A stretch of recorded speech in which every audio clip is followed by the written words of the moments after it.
Hi everyone.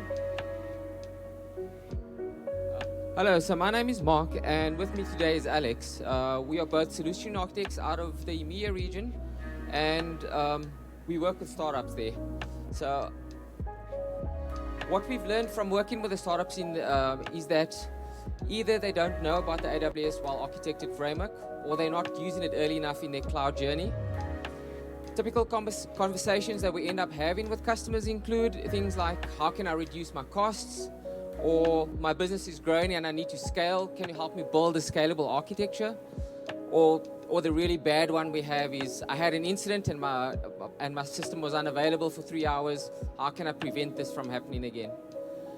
So using the AWS Well-Architected framework, you can design and build continuously with these questions in mind. So with that, our agenda for today, we start with an overview of the AWS Well-Architected framework.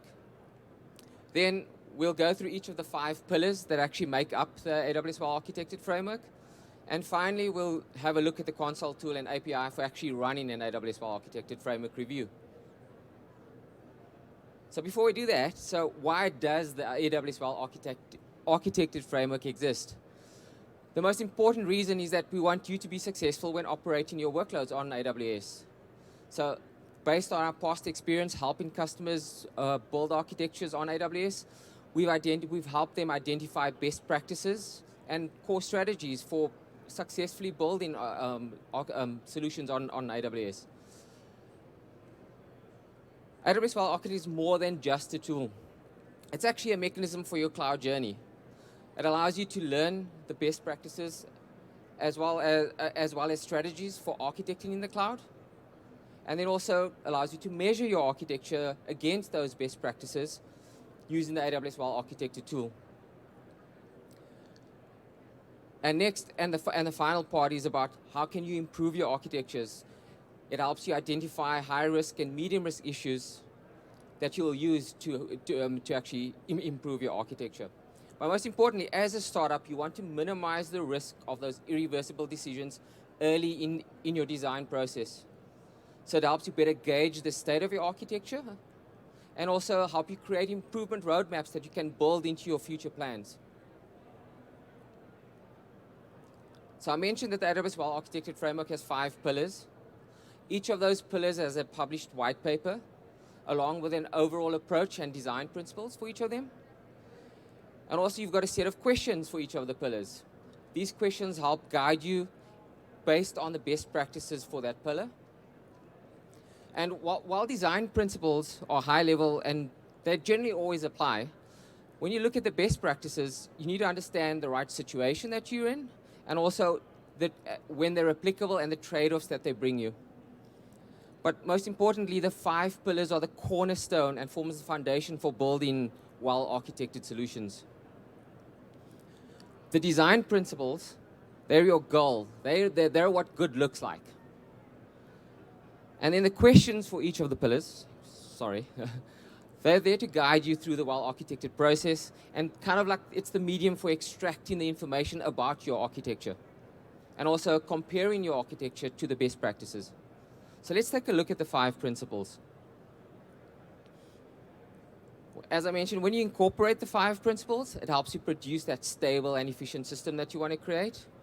And it also allows you to focus on functional requirements rather than why is your system failing. So starting with operational excellence. This focuses on enabling your team members and systems to support the achievement of your business outcomes. Operational excellence is all about identifying issues, learning, and adapting. The security pillar. This is all about protecting your information and your systems in the cloud. And it's also fine to have protection, but also when we use the security pillar, we also think about detection. But the most important part is to start with a strong security foundation. And this is starting with access management. Reliability. This ensures a workload performs its intended function correctly and consistently when it's expected to. A resilient workload will quickly recover from failure to meet that business and customer demands. So what do you need to do? You need to design your architectures to not only prevent, but also mitigate failures. So this means your workload needs to be able to handle changes in demand or requirements. The performance efficiency pillar. This focuses on using IT and computing resources efficiently. Systems should scale to meet either growing or shrinking demands. And you also need to monitor against those demands. So some of the key topics we talk about when we look at performance efficiency would be selecting the right resource types based on size or workload requirements, monitoring the performance of your workloads, and also making informed decisions based on the, based on those KPIs that you look at. Sorry. And then finally, we've got the cost optimization pillar. This is all about focusing on avoiding unnecessary costs. How do you maximize your business outcomes at the lowest price point, right? So with AWS Well-Architected, using the 5 pillars, you can figure out how to build better, but also how to get the most bang for your buck using the cost optimization pillar. So we know that startup teams have very busy agendas. So why do they take the time to actually adopt the AWS Well-Architected framework? And from our work with startup teams, we've summarized these to 3 main reasons. The first one being startups have constraints on resources. So they really need to optimize their costs. They need to make sure that they're using their resources efficiently. So for this reason, cost optimization pillar, obviously, and then the performance efficiency pillar are actually welcomed by startups. And then secondly, speed is essential for a startup success. So how do you do that? They need to be able to collect customers' feedback quickly and iterate their product quickly. And this requires automation and monitoring. But at the same time, they also need to ensure that together with the speed, the whole system is secure and reliable. So that's why they need operational excellence, security, and reliability pillars. And lastly, startups want pragmatic and detailed suggestions. So when you actually complete an AWS Well-Architected review, you get an actionable report with specific actions to take to actually remediate any issues found. So we talk about high-risk issues and medium-risk issues. We'll go into those in a little bit more detail later. So let's talk about the AWS Well-Architected Lenses. These actually extend the guidance offered by the AWS Well-Architected framework, and they're also and they're appropriate for specific industry or technology domains. So these include serverless applications, foundational technical review, and SaaS lenses, and all of these are offered within the actual AWS Well-Architected tool.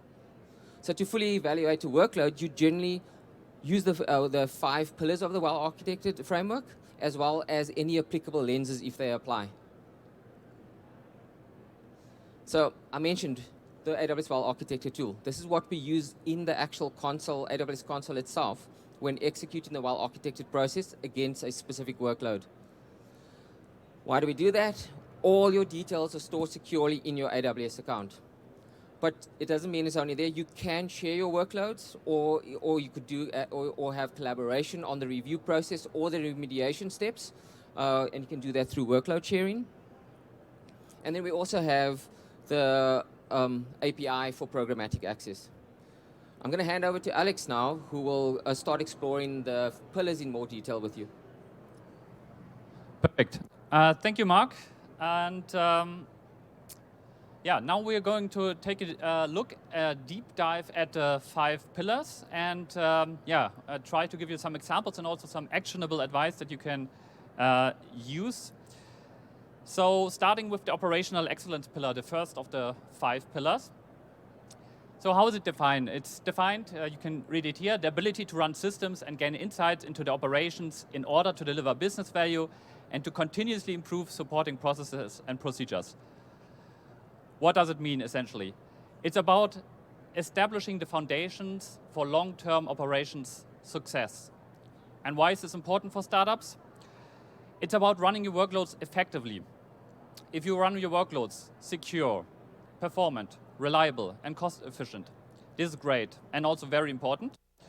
But if you can't run them effectively, then they become an overhead for the business and will actually lead to slowed growth and limit your ability to scale. And getting this right in the beginning can be very important, since later on this can create technical debt. And actually, I talked to a lot of startups who struggled later on to implement this, because later on you always have some higher priorities, working with your customers and developing the product. So getting this right in the beginning can be really important as well. Within operational excellence, we have some design principles. There are 5 design principles. First is perform operations as code. This not just means infrastructure as code, but this also means security as code, operations as code, process as code. In the cloud, you can define your workloads as code and also perform updates to them as code. So don't rely on human intervention to do things in the cloud, because this will lead to errors. Rather, perform operations as code. Next, make frequent, small, reversible changes. Smaller changes made often reduce your overall risk and increases certainty. And then again, also reversible doesn't mean just rolling back, but it means that the recovery process is known and doable. Refine operation procedures frequently. Just as your workload evolves, so should your operation procedures. Running a workload on EC2 instances, virtual machines, requires different procedures than running on containers or serverless. And anticipate failure. Accept that there will be failure within your architectures, and plan for as much of this failure ahead of time. And learn from all operational failures. If an incident happens, do a root cause analysis with your team and then create playbooks from it to guide your teams in the future. So now we're going to take a look at 2 of those with some examples and some actionable advice. First is make frequent small reversible changes. So making large changes which impact multiple parts of your workload at the same time has a larger blast radius, and there's a higher chance for things to go wrong and to impact your business. And some of this can be covered by process. For example, you want to ensure that your teams, different teams and different people, don't all make changes at the same time to different parts of your workload. You don't want to have someone changing your security group configurations while you're, for example, patching your instances. If something goes wrong, then it will be really hard to troubleshoot this. So using a pipeline is a great way to achieve this. And the AWS Code suite of services actually helps you. It fits very well together to enable this best practice. So first thing is using a source control service to host your code and your repositories. In this case, it's AWS Code Commit, but it could also be a GitHub or GitLab. Next, using a continuous integration service. This will enable you to test and build your code automatically. In this case, it's AWS Code Build, but again, it could also be Jenkins, for example. And then using a deployment service. Here, AWS Code Deploy, which enables you to deploy your build from the previous stage into your compute environments. So this could be EC2 instances, or it could also be Lambda functions. And all of this is orchestrated by AWS Code Pipeline. This is the CI/CD service wrapper that brings all of this together and also orchestrates all of this. So all in all, through this automation, you are enabled to do frequent, small, reversible changes. Next, let's talk about anticipating failure. The Amazon CTO, Werner Fergus, famously said, "Everything fails all the time. So it's really important to anticipate failure. There will be failure within your architectures. So plan for as much of this failure ahead of time and prepare. So if we take a web application, the first step could be to decouple this web application into a 3-tier application, having a web or front-end tier, an app, API, or backend tier, and then a database tier. This already anticipates that there might be failure within one of those tiers. In a similar fashion, you should anticipate a failure of an instance. So the next step would be to have instances in multiple different availability zones, in different subnets, using auto-scaling groups. This will anticipate that there will be failure within an instance, or you have maybe a misconfigured network access control list in one of the availability zones and networks and subnets, or there's a networking issue. In a similar way, you can see primary and secondary RDS database instances here in different availability zones. This anticipates that there's a failure in one of those instances. So really think about what happens if there's a failure in an instance in the web tier, or in the app tier, or in the database tier, or at the same time. Does this impact your availability? Anticipate this kind of failure.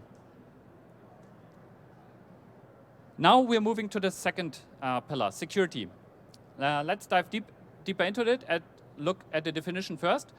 It's about how to take advantage of cloud technologies to protect data, systems, and assets in a way that can improve your security posture.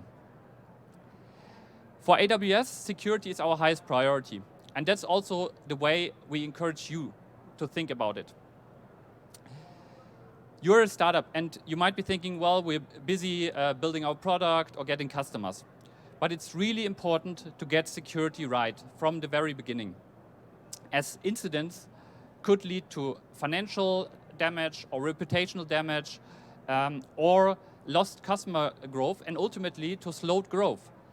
So it's really important to increase and work on your security posture, and AWS actually helps you by providing the broadest set of security service that you can use to increase your security posture.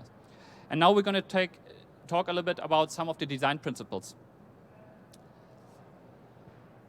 Again, here we have a set of design principles. Here we have 7 design principles. First one is implement a strong identity foundation. This is about creating a central control plane for your access and permissions. Next, enable traceability. This is using logging and monitoring to understand your workloads, infrastructure, what is happening, and gain insights. Applying security at all layers. Don't just rely on one layer, like a firewall. Instead, work with multiple layers and apply security at multiple layers. Each layer adds to your security posture incrementally. Automate security best practices. Use infrastructure as code to define your security layers, and then also use auto remediation to act when you have incidents and automate this process. Protect data in transit and at rest. Use encryption to encrypt the data when it's moving and when you store it. Make it a habit to encrypt everything if possible. And keep people away from data. Create a layer between people and data. This could, for example, be a dashboard to visualize the data and allow interaction instead of allowing raw access to the data. Together, those form the basis to create a stronger security posture. And we're going to talk about, oh, I forgot the last one, prepare for security events. So also train security events and create runbooks in case something happens to be prepared. So again, those 7 design principles help you to create a stronger security posture, and we're going to take a look at 3 with examples. But first, I want to quickly talk about managing risk. Whenever you want to implement a control, the goal is always the same. You want to manage risk. So the objective needs to be, you need to understand and highlight the risk. And this is done on the likelihood and the consequence. So you need to understand your inherent risk. Based on that, you can then define your control objectives and implement controls. And then with the controls in place, you see the resulting risk. So with a control, you either reduce the likelihood of the risk or the consequence of the risk, or both. This is a risk matrix which can be very helpful. Here it's highlighted on the likelihood, so this could be the previous occurrences of the security incident. And the consequence. This can be financial, reputational, or a time cost of the event. And this can be really helpful, especially for you as a startup, to understand like what should you focus on, what are your priorities.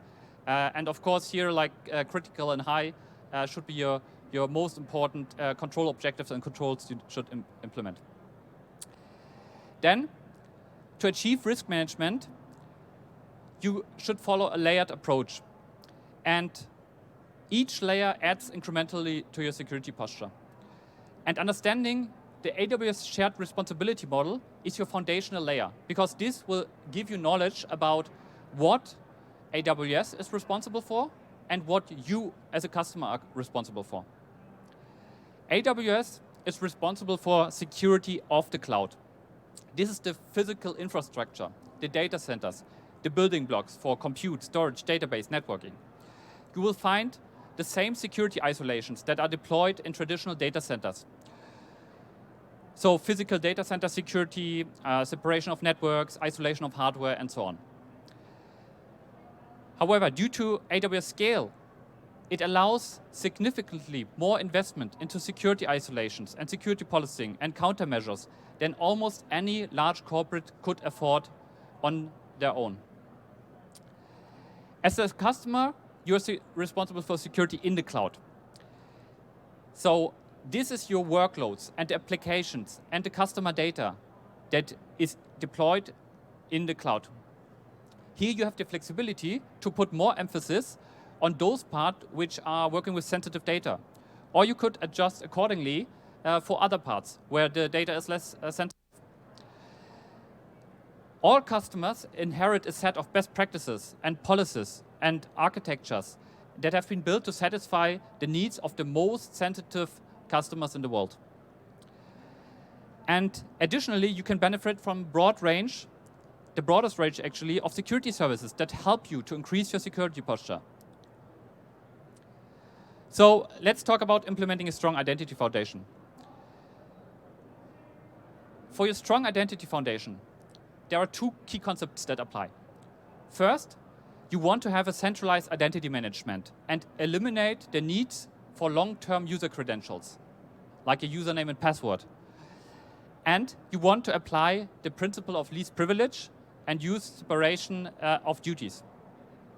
So, in this case, a user or service wants to access resources in the cloud. Instead of utilizing long-term user credentials, you can use a centralized identity management like single sign-on.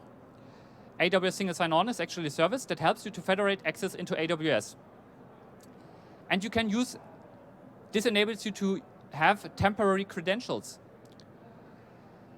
And you can also use an external identity provider that's already in place in your corporate network using SAML 2.0 assertions.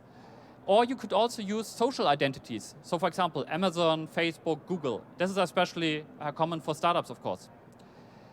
And this enables you to not having to create the accounts for all of your users again in IAM. You can use the existing accounts. This way, you're not giving out long-term user credentials. And those might be compromised at some point. So the best way to not lose an access key is to never have an access key in the first place.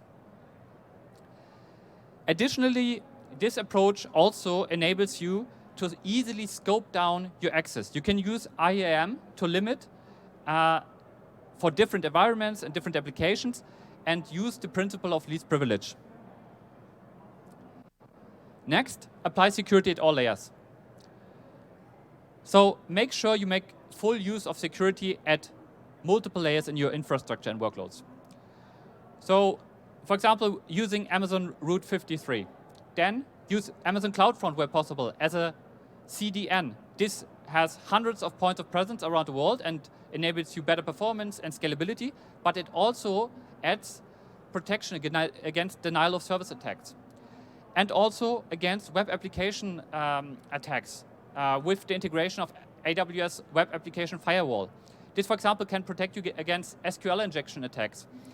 And it has a set of both managed rules for you, or you can also add custom rules that allow you to inspect the traffic and prevent certain attacks.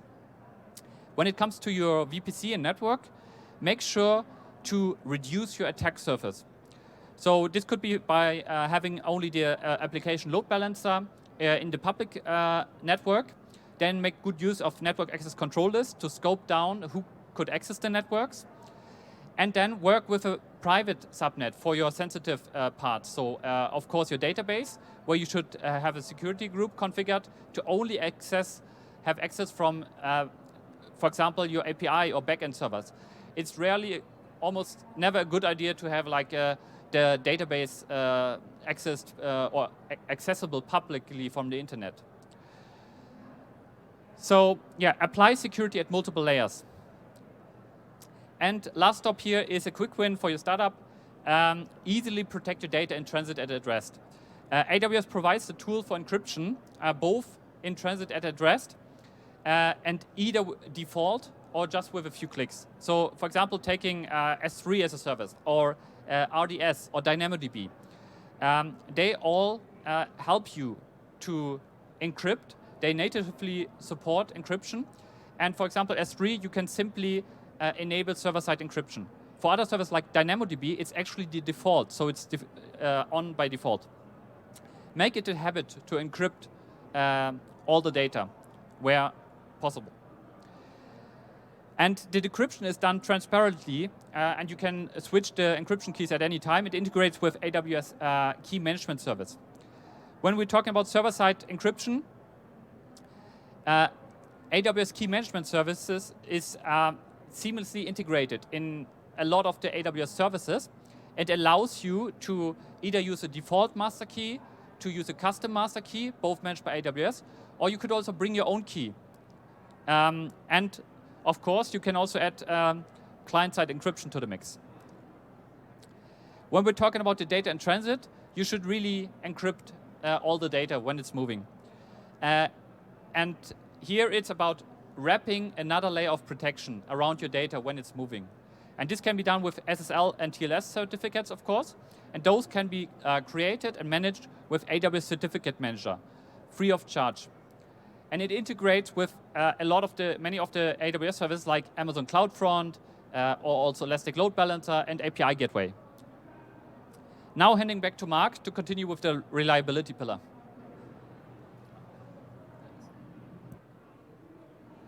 Thanks, Alex. So yeah, reliability is the third of the 5 pillars of the AWS Well-Architected framework. It's all about building systems that embrace failure as a natural occurrence. As a startup, you're probably thinking of one or more of the following. My customers are using my services or application, and they want them to be available and functional when they want it, right? If your systems or applications is not available, you could lose both brand loyalty, but more importantly, business opportunity. And also, you want to be able to deploy new features to your applications or services with no impact to your customers. So through many years of actually running systems for different types of customers, but also from lessons learned lessons learned by AWS running their own distributed systems, AWS can help you address some of these questions. So let's start with the 5 design principles behind this pillar. So, automatic recovery from failure. You don't want to wait for a failure to react. So you ensure that you design your systems so that they can recover automatically. Test your recovery procedures. You do this by simulating failures in various environments so that you can test your procedures. scale horizontally to increase aggregate workload availability. So, good example of this.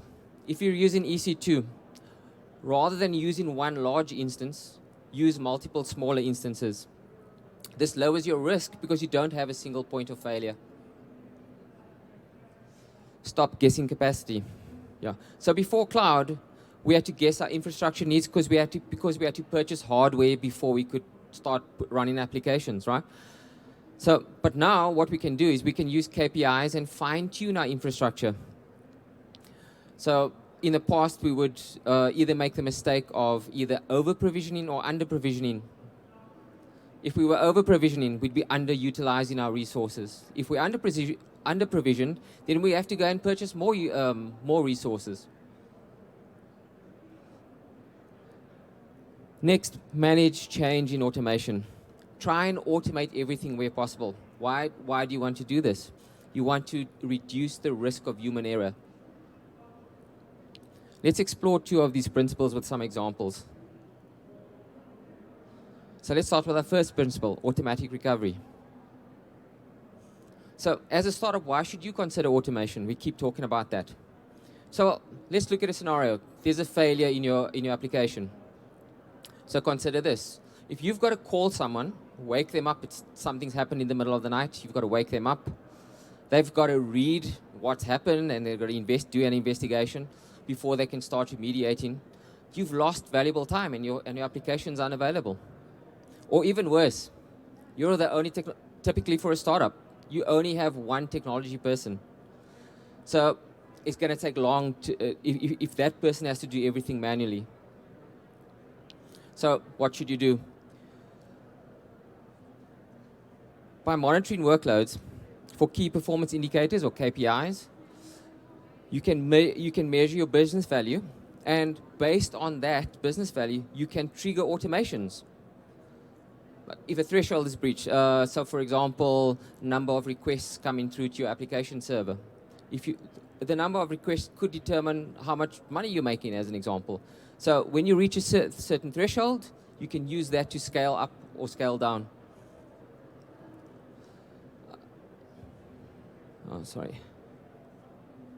So at AWS, we actually have a number of features that can help you mitigate some of those failures. So for example, database recovery. We've got Amazon RDS. All you have to do is configure multi-AZ.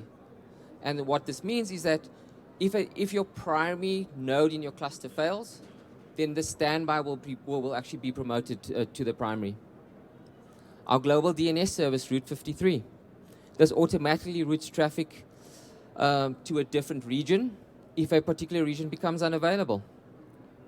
Or our compute services let you handle recovery by using auto-scaling. So, but auto-scaling is not only a mechanism for managing demand, it can also replace an unreachable instance. And finally, our object storage service, S3. This is built to be highly resilient. We talk about 11.9's durability. So how do we achieve this? By default, when you write an S3 object, it's automatically replicated to multiple availability zones in a specific region. So moving on to our next one. Reliability via horizontal scale. But before we do that, let's just have a look. I mean, we've been talking about availability zones and regions. So let's have a look at what is the AWS global infrastructure. So currently we've got 25 launched AWS regions worldwide. But what is a region? A region is a physical location somewhere around the world where we actually cluster data centers. So each group of logical data centers is what we call an availability zone, or AZ. And each region consists of multiple isolated and physically separated AZs within a geographic region. But not only that, we also have what we call transit centers. So each region has 2 transit centers. What this does is it creates redundancy for connectivity and what allows you to connect to the global network that we have. Next, what's an availability zone? An availability zone is actually one or more data centers that has redundant power, networking, and connectivity within that region. So this is the setup that gives us that global infrastructure with regions that are highly available, they're scalable, and they're tolerant to failure. So you can use availability zones, as in the diagram, to replace one large resource with multiple smaller ones, as we mentioned earlier. And this will reduce your impact of it reduces your risk of a single point of failure. So this allows you to distribute your requests across these resources to ensure that they don't share that common point of failure. So let's put all of this together. An elastic load balancer. This is automatically redundant in all availability zones in a region. If an EC2 instance in an availability zone fails, traffic will go to another AZ, and a new EC2 instance can be placed in a working AZ using autoscaling.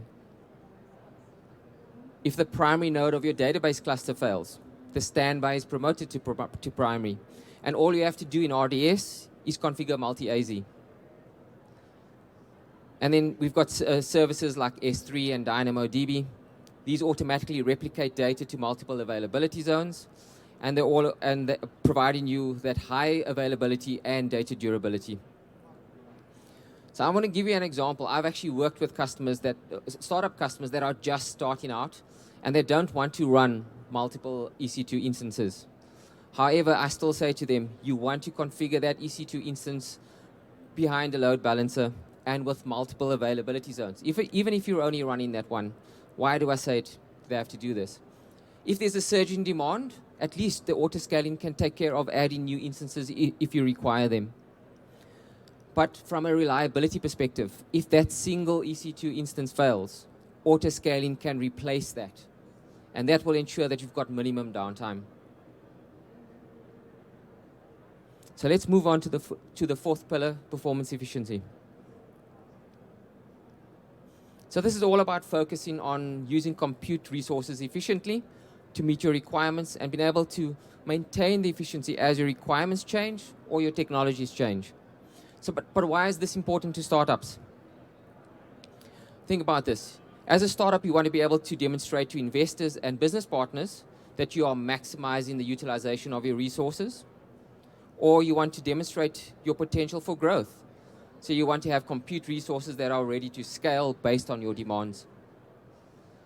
And also you want to have your infrastructure easily evolve as your technology changes, or as your business requirements change, or as your business grows. So based on these learnings, we summarize them to 5 design principles. Number 1, democratize advanced technologies. What do we mean by this? Make advanced technology implementations easier for your teams. How do you do this? Delegate the complex tasks to your cloud vendor, like AWS. Go global in minutes.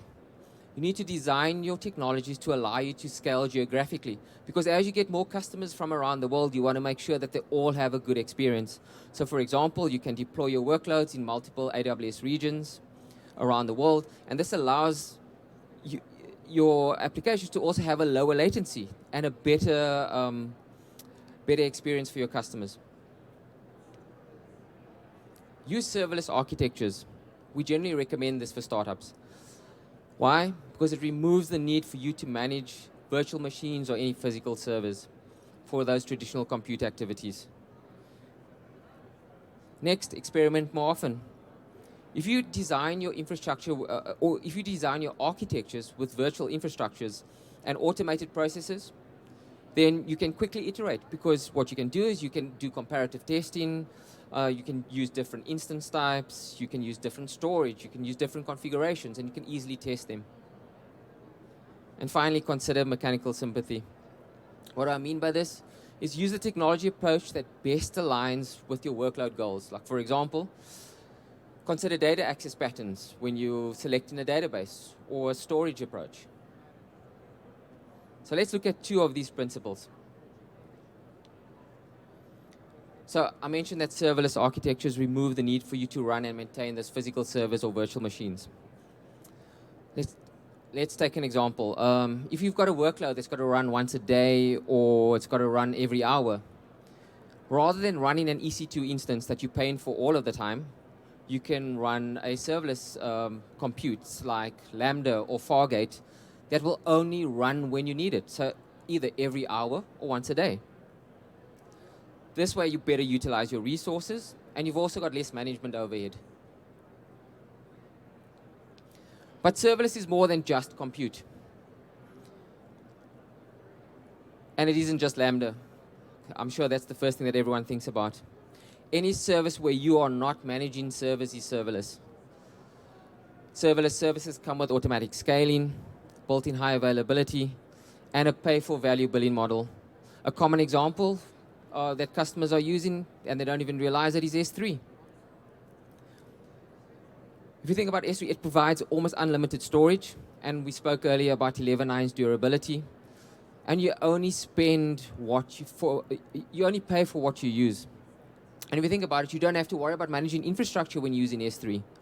And you also don't have to worry about reaching the limit of your storage capacity.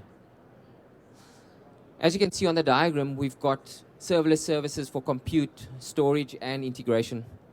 Let's have a look at an example using some of these services in a serverless architecture. Let's consider a web application, a typical web application where we would generally use EC2 instances with a load balancer. If you have a sudden increase in demand with EC2, you're still limited by how long the EC2 instance takes to come up. So it could be a few minutes before it's actually serving and handling requests. In this new architecture, we use S3 to host the website. We use API Gateway to receive API calls. And we trigger Lambda for running business logic. As you can see, there's actually no infrastructure requirements. So you don't manage any infrastructure in this design. You typically have to configure things like concurrency or throughput, rather than, if you look at EC2, the EC2 example, you've got to configure the instance sizes, CPU, memory, storage, and auto-scaling. And the last advantage, of course, is the pricing. You only pay for what you use. A good example is Lambda. If your Lambda function runs for 5 milliseconds, you pay for 5 milliseconds of usage. So let's move on to the next one, experimenting more often. By doing this, you can benefit faster, and you can also collect feedback quickly and iterate your products more quickly. So how do you achieve this? You need to define your infrastructure as code using approaches such as CloudFormation or templates or CDK. By doing this, it allows you to place your infrastructure into source control alongside your application code. This also allows you to apply the same practices that you use for your development software. This also allows you to iterate quickly, because now you're not having to manually reset your infrastructure. And also, you're not having that human error in the loop. Let's hand back to Alex to continue with cost optimization. Thanks, Mark. So, cost optimization, the fifth and final pillar we're going to look at now. Again, the definition. It's the ability to run systems to deliver business value at the lowest price point. Why is this important for startups? Well, first of all, especially in the beginning, early stage, you probably run on a limited budget, right? And even if not, you probably want to increase your runway. But furthermore, also it's about showing to your investors and to your business partners that you can maximize your resource utilization. At AWS, we want you and help you to run your workloads as cost efficient as possible, while still providing great value for your customers. And we're going to take a look at some of the design principles behind it. Again, we have 5 design principles here. First one is implement cloud financial management. As a startup, of course, maybe it depends on your stage, of course. The recommendation is to, over time, implement a dedicated capability to become a more cost-efficient organization. Next, adopt a consumption model. This means pay only for what you need and for what you use. Measure overall efficiency. This is understanding your business outputs and how they correlate to your workload and the cost. Stop spending money on undifferentiated heavy lifting. This means you should focus on creating business value for your customers instead of managing IT infrastructure and keeping the lights on.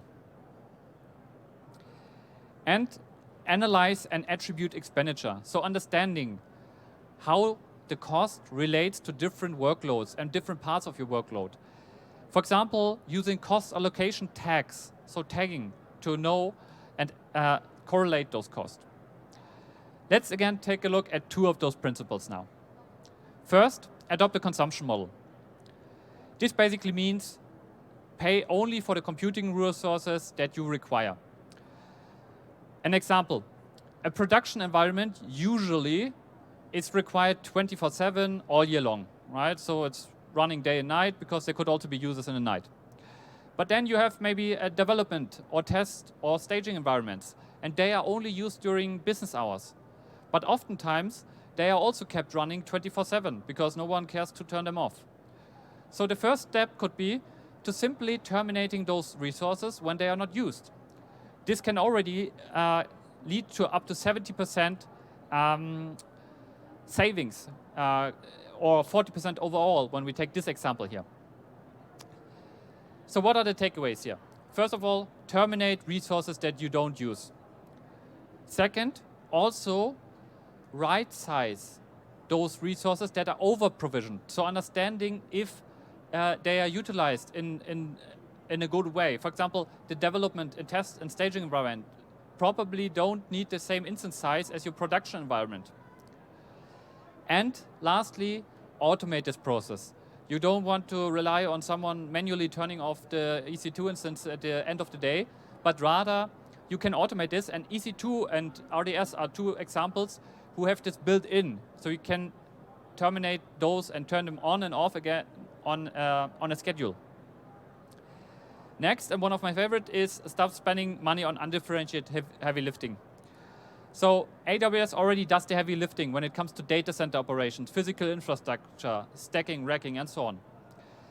So you can focus on business value, right? Providing value to your business, to your customers.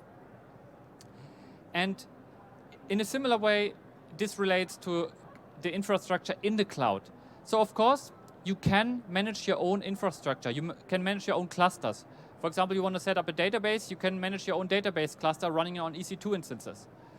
But really think about, does this add value for your customers, that you manage this infrastructure? There are some cases where it really adds value that you have this fine granularity and you manage the infrastructure.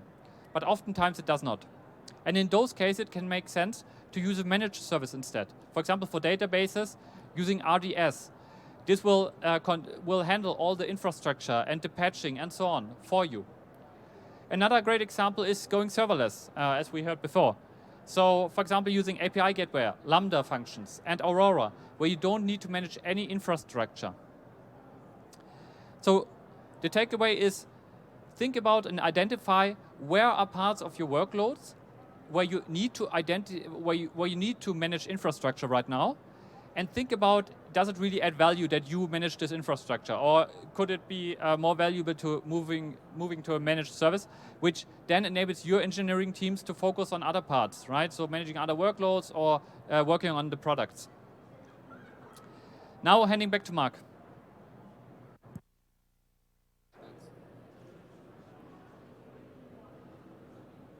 Right, let's have a look at the console tool and API and actually show you how we do an AWS Well-Architected review. So we'll be learning how to actually use the Well-Architected console tool and API. The tool itself is a self-guided tool for you to review your workloads against the 5 pillars we spoke about now. And also it helps you compare your architecture and your environments to our defined best practices. And what you'll get out of this is you'll get a list of high and medium risk issues that you can use to improve your architecture. So while the console tool walks you through our collected best practices, I would still recommend that you go and read the white papers that I mentioned. So there are a few definitions you should know before you start using the tool. So the first is workload. A workload is a collection of resources and code that delivers business value. This could be a customer-facing application or a back-end process. It can be a subset of resources in a single account, or it could also be a collection of resources across multiple accounts. Milestone. A milestone represents the state of your workload at a particular point in time. And then the third one is medium risk issues and high risk issues, or we typically refer to them as MRIs or HRIs. These are those architectural choices that AWS has found might result in a negative or significantly negative impact on your business. So right, let's have a look at how workloads, milestones, and issues all relate to each other. So firstly, when you conduct an AWS Well-Architected review, you should scope the review to a single workload. You can then choose to apply lenses to your review. Remember I mentioned lenses extend the guidance offered by the AWS Well-Architected review to a specific industry or technology domain. Once you've completed your first review, you'll save your first milestone.